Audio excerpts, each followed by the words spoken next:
ఇప్పుడు ఆరోగ్యశ్రీ అటకెక్కేసింది. మరోపక్క విద్యలో కూడా దోపిడీకి గవర్నమెంట్ ముందుకొస్తుంది, అడుగులు వేస్తుంది అనేది కూడా మన ఏపీలో ప్రజల నుండి వినపడుతున్న మాట.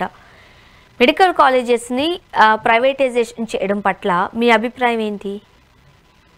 ఇది సర్వత్రా వ్యతిరేకత వ్యక్తమవుతోందమ్మా. ఏదైతే మెడికల్ కాలేజ్ ఉన్నాయో మెడికల్ కాలేజ్ నిర్వహణ చేయాల్సిన బాధ్యత ప్రభుత్వం పైన ఉంది.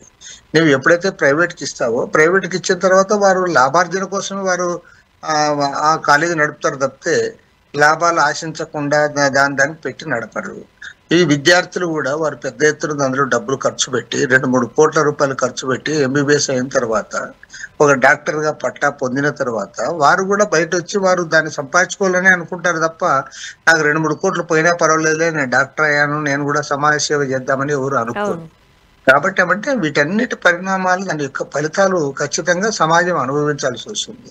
ముఖ్యమంత్రి గారు ఏమంటే ఇవాళ చంద్రబాబు నాయుడు గారు అధికారానికి రాకముందు ఏదైతే వ్యతిరేకించాడో ఆ వ్యతిరేకత నుంచి ఇప్పుడు మొత్తం అని చేస్తున్నాడు. పైగా ఇప్పుడు ఏం చెప్తున్నా అంటే వారే అఫెన్స్ లో మాట్లాడుతున్నారు.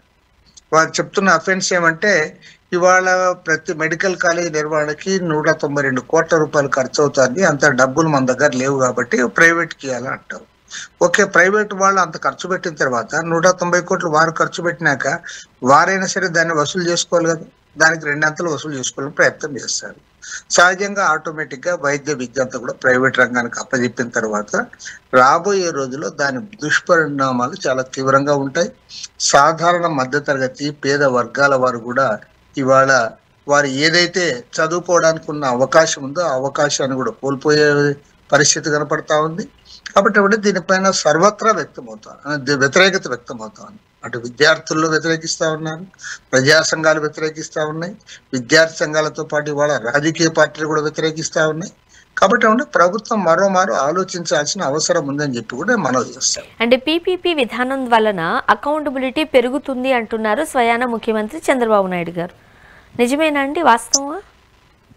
పీపీపీ అనేది అది ఒక ముద్దు పేరు తప్ప మరొకటి కానే కాదు.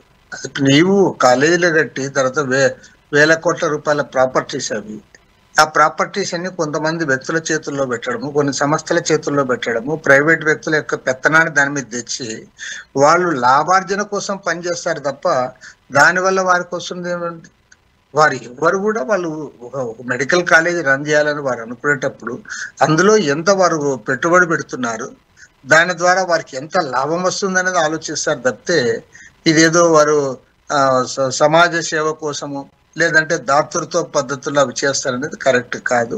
కాబట్టి ఏమంటే పీపీపీ అనేది అది ఒక ముద్దు పేరు పెట్టుకున్నాడు చంద్రబాబు నాయుడు తప్పితే దీని ద్వారా ప్రజలకు ఒరిగేదేమీ లేదు. ప్రజలకు మరిన్ని భారాలు పెరుగుతాయి. ముఖ్యంగా పేద మధ్యతరగతి వర్గాల వారందరూ కూడా ఈ అవకాశాన్ని కోల్పోతారు, వాళ్ళ పిల్లల్ని చదివించుకునే అవకాశాన్ని కూడా కోల్పోయే పరిస్థితులు ఉన్నాయి. అంతేకాకుండా గతంలో ఏదైతే గవర్నమెంట్ కాలేజీల దగ్గర ఉండే ఆసుపత్రులు ఉన్నాయో అక్కడ నీకు ఉచితంగా వైద్యం అందుతుంది, ఇక్కడ ఉచితంగా వైద్యం అందుతుంది అనే నమ్మకం కూడా లేదు. కాబట్టి ఏమంటే అన్ని రకాలుగా ఇబ్బందులు వస్తాయి, ఆ ఇబ్బందులు అందరూ కూడా అనుభవించాల్సి వస్తుంది. ఇప్పుడు కూటమి పార్టీకి సంబంధించిన బినామీలకే కాలేజెస్ని కూడా అప్పగించడం జరిగింది. అండ్ అంటే ఒక నోటు త్రూని ఒక్కొక్క సీటు 50 కోట్ల వరకు అమ్ముకునే అవకాశాలు ఉన్నాయి అన్నట్టుగా కూడా ఏపీలో మనం వింటూ ఉన్నాం. మరి ఎలా అంటే చదువుకునే స్థితి నుంచి చదువుకునే పరిస్థితికి వెళ్ళిపోతుందా? ఖచ్చితంగా ఇప్పటికే మొత్తం విద్యా విధానం అంతా కూడా కార్పొరేట్ల చేతుల్లో ప్రైవేట్ వ్యక్తుల చేతుల్లో ఉంది ఆంధ్ర రాష్ట్రంలో. మరి రైట్ ఫ్రమ్ ఎల్కేజీ నుంచి కూడా ఇవాళ ప్రైవేట్ విద్యా సంస్థలదే పై చేయిగా ఉంది. జూనియర్ కాలేజ్ వచ్చేలోగా మొత్తం ఇవాళ నారాయణ, చైతన్య లేదంటే భాష్యము ఇలాంటి వాళ్ళ చేతుల్లో జూనియర్ కాలేజ్ అన్ని ఉన్నాయి. ఈవెన్ ఇంజనీరింగ్ కాలేజ్ అయితే మొత్తం రాష్ట్ర వ్యాప్తంగా 90%, 95% ఇంజనీరింగ్ కాలేజ్ అన్ని కూడా ప్రైవేట్ వారి చేతుల్లో ఉన్నాయి. ఇక మెడికల్ కాలేజీ కూడా ఇప్పుడు వారి చేతుల్లోనే పెట్టారు. వీటన్నిటికంటే దుర్మార్గమైన మరో విషయం ఏమంటే గతంలో ప్రతిష్టాత్మకమైన యూనివర్సిటీలు ఉన్న ఆంధ్ర రాష్ట్రంలో ఇవాళ అవన్నీ కూడా మరుగున పడిపోతా ఉన్నాయి. యూనివర్సిటీలు కూడా ప్రైవేట్ యూనివర్సిటీలు ఇవాళ డామినేట్ చేసే పరిస్థితి వచ్చింది. అది Gitam university, KL university, Vignan university లేదంటే ఎస్ఆర్ఎంటి, విఐటి, ఈ ప్రైవేట్ యూనివర్సిటీ గురించి ఇవాళ అందరూ కూడా గొప్పగా చెప్పుకునే పరిస్థితులు ఇవాళ ఆంధ్ర రాష్ట్రంలో కలిగాయి. కాబట్టి ఏమంటే విద్యా వ్యవస్థను టోటల్గా ఇవాళ ప్రైవేట్కి అప్పచెప్తా ఉన్నాడు. వైద్య రంగాన్ని కూడా టోటల్గా కార్పొరేట్లకు అప్పచెప్తా ఉన్నారు. దీని పర్యవసానంగా విద్య వైద్య రంగాల్లో ఎప్పుడైతే ప్రైవేట్ పెత్తనం పెరిగిపోతుందో ఆటోమేటిక్గా ప్రభుత్వానికి సేవ్ ఉండదు.